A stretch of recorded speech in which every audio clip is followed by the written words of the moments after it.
नमस्कार बंधुओं, स्वागत है आपका हमारे चैनल कथावाचक में। मैं आपकी अपनी कथावाचिका आपके लिए लेकर आई हूँ व्रत कथा। बृहस्पतिवार व्रत कथा। बृहस्पतिवार व्रत सुख, समृद्धि, धन और सुयोग्य वैवाहिक जीवन के लिए रखा जाता है। इसमें भगवान विष्णु की पूजा पीले रंग की वस्तुएं, चने की दाल, हल्दी और केले के पेड़ के साथ की जाती है। उपवासक को एक समय पीला भोजन करना चाहिए और व्रत कथा अवश्य पढ़नी और सुननी चाहिए। कहते हैं कि किसी समय एक नगर में एक प्रतापी और दानी राजा राज्य करता था। वह नित्य गरीबों और ब्राह्मणों की सहायता करता था। यह बात उसकी रानी को अच्छी नहीं लगती थी। वह ना ही गरीबों को दान देती, ना ही भगवान का पूजन करती थी और राजा को भी दान देने से मना किया करती थी। एक दिन राजा शिकार खेलने वन को गए हुए थे, तो रानी महल में अकेली थी। उसी समय बृहस्पति देव साधु वेश में राजा के महल में भिक्षा के लिए गए और भिक्षा मांगी। रानी ने भिक्षा देने से इनकार किया और कहा, हे साधु महाराज, मैं तो दान पुण्य से तंग आ गई हूँ। मेरा पति सारा धन लुटाते रहते हैं। मेरी इच्छा है कि हमारा धन नष्ट हो जाए, फिर ना रहेगा बांस और ना बजेगी बांसुरी। साधु ने कहा, देवी तुम तो बड़ी विचित्र हो। धन संतान तो सभी चाहते हैं, पुत्र और लक्ष्मी तो पापी के घर भी होने चाहिए। यदि तुम्हारे पास अधिक धन है तो भूखों को भोजन दो, प्यासों के लिए प्याऊ बनाओ, मुसाफिरों के लिए धर्मशालाएं खुलाओ। जो निर्धन अपनी कुंवारी कन्याओं का विवाह नहीं कर सकते, उनका विवाह कर दो। ऐसे और कई काम हैं जिनके करने से तुम्हारा यश लोक परलोक में फैलेगा। परंतु रानी पर उपदेश का कोई प्रभाव न पड़ा। वह बोली, महाराज आप मुझे कुछ ना समझाएं। मैं ऐसा धन नहीं चाहती जो हर जगह बांटती फिरूं। साधु ने उत्तर दिया, यदि तुम्हारी ऐसी इच्छा है तो तथास्तु। तुम ऐसा करना कि बृहस्पतिवार को घर लीपकर पीली मिट्टी से अपना सिर धोकर स्नान करना, भट्टी चढ़ाकर कपड़े धोना। ऐसा करने से आपका सारा धन नष्ट हो जाएगा। इतना कहकर वह साधु महाराज वहाँ से आलोप हो गए। साधु के अनुसार कही गई बातों को पूरा करते हुए रानी को केवल 3 बृहस्पतिवार ही बीते थे कि उसकी समस्त धन संपत्ति नष्ट हो गई। भोजन के लिए राजा का परिवार तरसने लगा। तब एक दिन राजा ने रानी से बोला कि हे रानी, तुम यहीं रहो, मैं दूसरे देश को जाता हूँ, क्योंकि यहाँ पर सभी लोग मुझे जानते हैं, इसलिए मैं कोई छोटा कार्य नहीं कर सकता। ऐसा कहकर राजा परदेश चला गया। वहाँ वह जंगल से लकड़ी काट कर लाता और शहर में बेचता। इस तरह वह अपना जीवन व्यतीत करने लगा। इधर राजा के प्रदेश जाते ही रानी और दासी दुखी रहने लगी। एक बार जब रानी और दासी को 7 दिन तक बिना भोजन के रहना पड़ा, तो रानी ने अपनी दासी से कहा, हे दासी, पास ही के नगर में मेरी बहन रहती है। वह बड़ी धनवान है। तू उसके पास जा और कुछ ले आ, ताकि थोड़ी बहुत गुजर बसर हो जाए। दासी रानी के बहन के पास चली गई। उस दिन गुरुवार था और रानी की बहन उस समय बृहस्पतिवार व्रत की कथा सुन रही थी। दासी ने रानी की बहन को अपनी रानी का संदेश दिया, लेकिन रानी की बड़ी बहन ने कोई उत्तर नहीं दिया। जब दासी को रानी की बहन से कोई उत्तर नहीं मिला तो वह बहुत दुखी हुई। उसे क्रोध भी आया। दासी ने वापस आकर रानी को सारी बात बता दी। सुनकर रानी ने अपने भाग्य को कोसा। उधर रानी की बहन ने सोचा कि मेरी बहन की दासी आई थी, परंतु मैं उससे नहीं बोली, इससे वह बहुत दुखी हुई होगी। कथा सुनकर और पूजन समाप्त करके वह अपनी बहन के घर आई और कहने लगी, हे बहन, मैं बृहस्पतिवार का व्रत कर रही थी। तुम्हारी दासी मेरे घर आई थी, परंतु जब तक कथा होती तब तक ना तो उठते हैं और ना ही बोलते हैं, इसलिए मैं नहीं बोली। कहो दासी, क्यों गई थी? रानी बोली, बहन, तुमसे क्या छुपाऊं, हमारे घर में खाने तक को अनाज नहीं था। ऐसा कहते कहते रानी की आंखें भर आई। उसने दासी समेत पिछले 7 दिनों से भूखे रहने तक की बात अपनी बहन को विस्तार पूर्वक सुना दी। रानी की बहन बोली, देखो बहन, भगवान बृहस्पति देव सबकी मनोकामना को पूर्ण करते हैं। देखो शायद तुम्हारे घर में भी अनाज रखा हो। पहले तो रानी को विश्वास नहीं हुआ, पर बहन के आग्रह करने पर उसने अपनी दासी को अंदर भेजा तो उसे सचमुच अनाज से भरा हुआ एक घड़ा मिल गया। यह देखकर दासी को बड़ी हैरानी हुई। दासी रानी से कहने लगी, हे रानी, जब हमको भोजन नहीं मिलता तो हम व्रत ही तो करते हैं, इसलिए क्यों ना इनसे व्रत और कथा की विधि पूछ ली जाए ताकि हम भी व्रत कर सके। तब रानी ने अपनी बहन से बृहस्पतिवार व्रत के बारे में पूछा। उसकी बहन ने बताया, बृहस्पतिवार के व्रत में चने की दाल और मुनक्का से विष्णु भगवान का केले की जड़ में पूजन करें तथा दीपक जलाएं, व्रत कथा सुने और पीला भोजन ही करें। इससे बृहस्पति देव प्रसन्न होते हैं। व्रत और पूजन विधि बताकर रानी की बहन अपने घर को लौट गई। 7 दिन के बाद जब गुरुवार आया तो रानी और दासी ने व्रत रखा। गुड़साल में जाकर चना और गुड़ लेकर आई, फिर उससे केले की जड़ तथा विष्णु भगवान का पूजन किया। अब पीला भोजन कहाँ से आए, इस बात को लेकर दोनों बहुत दुखी थी, क्योंकि उन्होंने व्रत रखा था, इसलिए बृहस्पति देव उनसे प्रसन्न थे। इसलिए वे एक साधारण व्यक्ति का रूप धारण कर 2 थालों में सुंदर पीला भोजन दासी को दे गए। भोजन पाकर दासी प्रसन्न हुई और फिर रानी के साथ मिलकर भोजन ग्रहण किया। उसके बाद वे सभी गुरुवार को व्रत और पूजन करने लगी। बृहस्पति भगवान की कृपा से उनके पास फिर से धन संपत्ति आ गई, परंतु रानी फिर से पहले की तरह आलस्य करने लगी। तब दासी बोली, देखो रानी, तुम पहले भी इस प्रकार आलस्य करती थी, तुम्हें धन रखने में कष्ट होता था, इस कारण सभी धन नष्ट हो गया, और अब जब भगवान बृहस्पति की कृपा से धन मिला है तो तुम्हें फिर से आलस्य होता है। रानी को समझाते हुए दासी कहती है कि बड़ी मुसीबतों के बाद हमने यह धन पाया है, इसलिए हमें दान पुण्य करना चाहिए, भूखे मनुष्यों को भोजन कराना चाहिए और धन को शुभ कार्यों में खर्च करना चाहिए, जिससे तुम्हारे कुल का यश बढ़ेगा, स्वर्ग की प्राप्ति होगी और पितर प्रसन्न होंगे। दासी की बात मानकर रानी अपना धन शुभ कार्यों में खर्च करने लगी। एक दिन राजा दुखी होकर जंगल में एक पेड़ के नीचे आसन जमाकर बैठ गया। वह अपनी दशा को याद करके व्याकुल होने लगा। बृहस्पतिवार का दिन था। एकाएक उसने देखा कि निर्जन वन में एक साधु प्रकट हुए। वह साधु वेश में स्वयं बृहस्पति देवता थे। लकड़हारे के सामने आकर बोले, हे लकड़हारे, इस सुनसान जंगल में तू चिंता मगन क्यों बैठा है?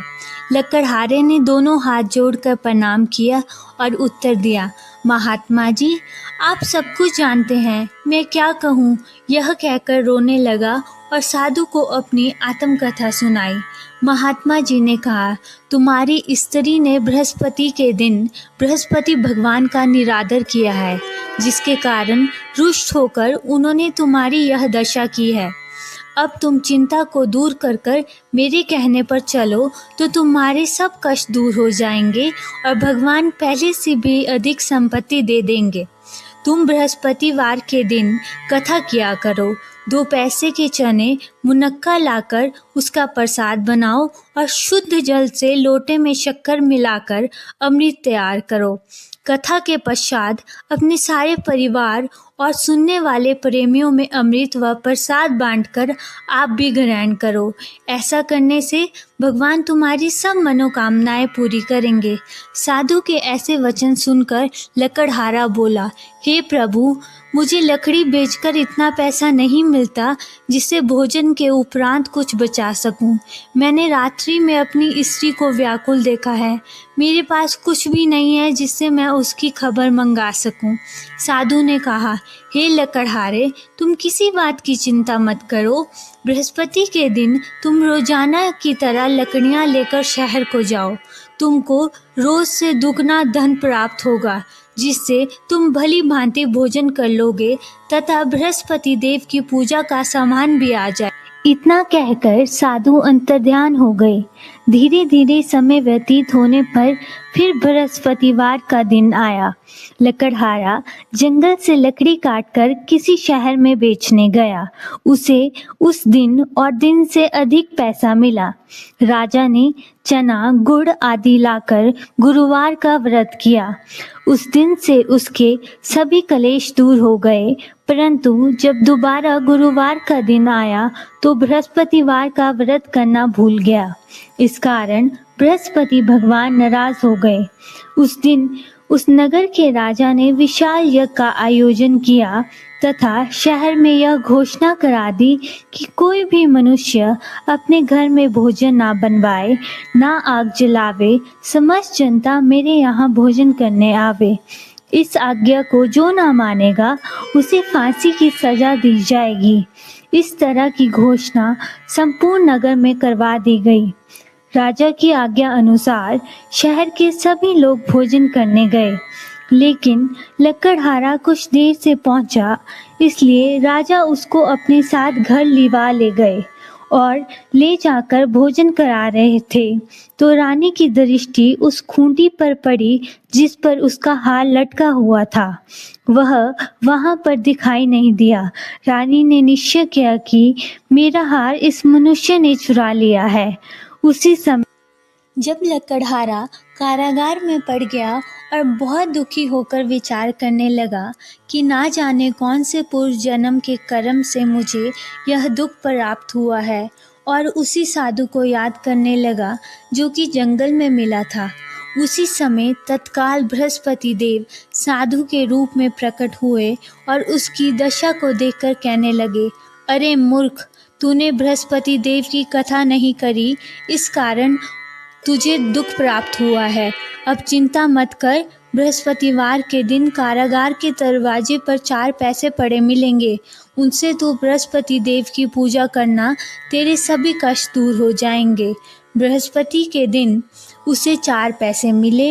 लकड़हारे ने कथा कही और उसी रात्रि को बृहस्पति देव ने उस नगर के राजा को स्वप्न में कहा, हे राजा, तुमने जिस आदमी को कारागार में बंद कर दिया है वह निर्दोष है, वह राजा है, उसे छोड़ देना। रानी का हार उसी खूंटी पर लटका है। अगर तू ऐसा नहीं करेगा तो मैं तेरे राज्य को नष्ट कर दूंगा।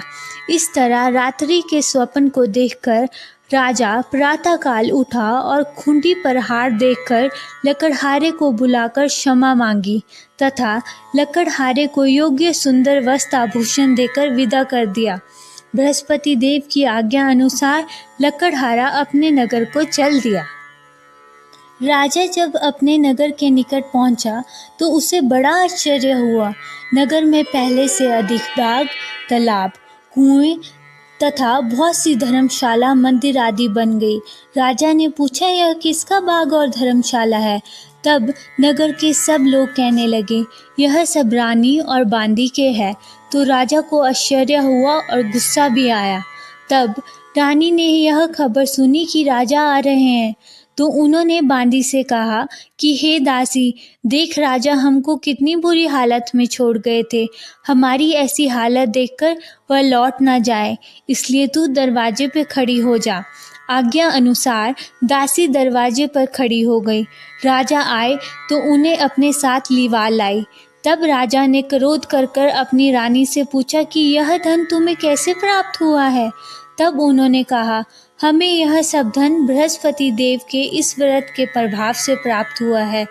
राजा ने निश्चय किया कि 7 रोज बाद तो सभी बृहस्पति देव का पूजन करते हैं, परंतु मैं प्रतिदिन में 3 बार कहानी तथा रोज व्रत किया करूँगा। अब हर समय राजा के दुपट्टे में चने की दाल बंधी रहती थी तथा दिन में 3 बार कहानी कहता था। एक रोज राजा ने विचार किया कि चलो अपनी बहन के यहाँ हो आए। इस तरह निश्चय कर राजा घोड़े पर सवार हो अपनी बहन के यहाँ को चलने लगा। मार्ग में उसने देखा कि कुछ आदमी एक मुर्दे को लिए जा रहे हैं। उन्हें रोककर राजा कहने लगा, अरे भाइयों, मेरी बृहस्पति देव की कथा सुन लो। वे बोले, लो, हमारा तो आदमी मर गया है, इसको अपनी कथा की पड़ी है। परंतु कुछ आदमी बोले, अच्छा कहो, हम तुम्हारी कथा भी सुनेंगे। राजा ने दाल निकाली और जब कथा आधी हुई थी कि मुर्दे हिलने लगा, और जब कथा समाप्त हो गई तो राम राम कहकर मनुष्य उठकर खड़ा हो गया। आगे मार्ग में उसे एक किसान खेत में हल चलाता मिला। राजा ने उसे देखा और उससे बोला, अरे भैया, तुम मेरी बृहस्पतिवार की कथा सुन लो। किसान बोला, जब तक मैं तेरी कथा सुनूंगा तब तक 4 हेरैया जोत लूंगा। जा अपनी कथा किसी और को सुनाना। इस तरह राजा आगे चलने लगा। राजा के हटते ही बैल पछाड़ खाकर गिर गए तथा किसान के पेट में बड़ी जोर का दर्द होने लगा। उस समय उसकी माँ रोटी लेकर आई। उसने जब यह देखा तो अपने पुत्र से सब हाल पूछा और बेटे ने सभी हाल कह दिया कि बुढ़िया दौड़ी दौड़ी उस घुड़सवार के पास गई और उससे बोली कि मैं तेरी कथा सुनूंगी, तू अपनी कथा मेरे खेत पर चलकर ही कहना। राजा ने बुढ़िया के खेत पर जाकर कथा कही, जिसके सुनते ही वह बैल खड़े हो गए तथा किसान के पेट का दर्द भी बंद हो गया। राजा अपनी बहन के घर पहुंचा। बहन ने भाई की शुभ मेहमानी की। दूसरी रोज प्रातःकाल राजा जगा तो वह देखने लगा कि सब लोग भोजन कर रहे हैं। राजा ने अपनी बहन से कहा, ऐसा कोई मनुष्य है जिसने भोजन नहीं किया हो? मेरी बृहस्पतिवार की कथा सुन ले। बहन बोली, हे भैया, यह देश ऐसा ही है कि पहले यहाँ लोग भोजन करते हैं, बाद में अन्य काम करते हैं। अगर कोई पड़ोसी में है तो देख आऊं। वह ऐसा कहकर देखने चली गई, परंतु उसे कोई ऐसा व्यक्ति नहीं मिला जिसने भोजन न किया हो। अतः वह एक कुम्हार के घर गई जिसका लड़का बीमार था। उसे मालूम हुआ कि उनके यहाँ 3 रोज से किसी ने भी भोजन नहीं किया है। रानी ने अपने भाई की कथा सुनने के लिए कुम्हार से कहा। वह तैयार हो गया। राजा ने जाकर बृहस्पतिवार की कथा कही, जिसको सुन के उसका लड़का ठीक हो गया। अब तो राजा की प्रशंसा होने लगी। एक रोज राजा ने अपनी बहन से कहा कि हे बहन, हम अपने घर को जाएंगे, तुम भी तैयार हो जाओ। राजा की बहन ने अपनी सास से कहा।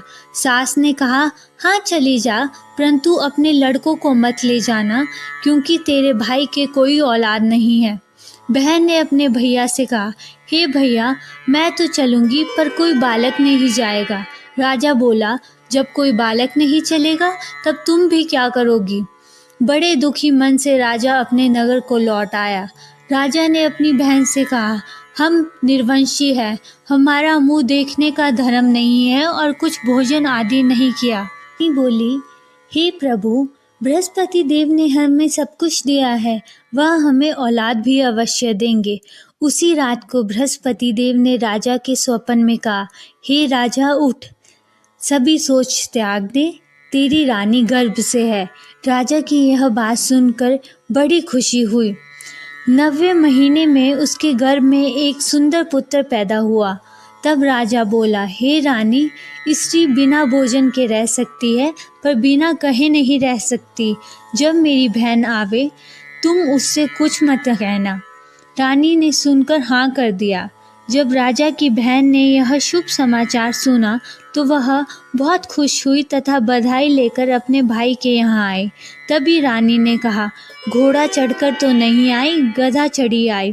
राजा की बहन बोली, भाभी, मैं इस प्रकार न कहती तो तुम्हें औलाद कैसे मिलती? बृहस्पति देव ऐसे ही है, जैसे जिसके मन में कामना है सभी को पूर्ण करते हैं। जो सद्भावना पूर्वक बृहस्पतिवार का व्रत करता है एवं कथा पढ़ता है अथवा सुनता है, दूसरों को सुनाता है, बृहस्पति देव उसकी सभी मनोकामना पूर्ण करते हैं। भगवान बृहस्पति देव उसकी सदैव रक्षा करते हैं। संसार में जो मनुष्य सद्भावना से भगवान जी का पूजन व्रत सच्चे हृदय से करते हैं तो उनकी सभी मनोकामनाएं पूर्ण करते हैं। जैसी सच्ची भावना से रानी और राजा ने उनकी कथा का गुणगान किया तो उनकी सभी इच्छाएं बृहस्पति देव जी ने पूर्ण की थी। इसलिए पूर्ण कथा सुनने के बाद प्रसाद लेकर जाना चाहिए। हृदय से उसका मनन करते हुए जयकारा बोलना चाहिए। बोलो बृहस्पति देव की जय, भगवान विष्णु की जय।